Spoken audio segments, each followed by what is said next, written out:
Hai semua, saya dari pasukan sokongan ABS. Video ini adalah untuk mengajar anda cara menggabungkan folio. Mula-mula kita pergi ke folio utama tidak lengkap. Seperti yang anda lihat, semua folio akan dipaparkan di sini.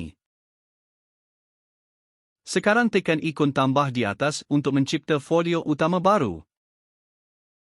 Seperti yang anda lihat, semua folio akan dipaparkan di sini.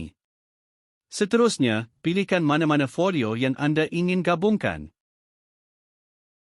Kemudian tekan kotak dalam senarai Master Room. Jika dah selesai, tekan butang Sahkan.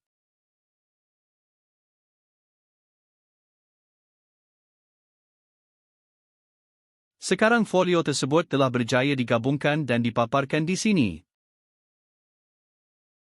Berharap video ini membantu anda memahami cara menggabungkan folio. Terima kasih.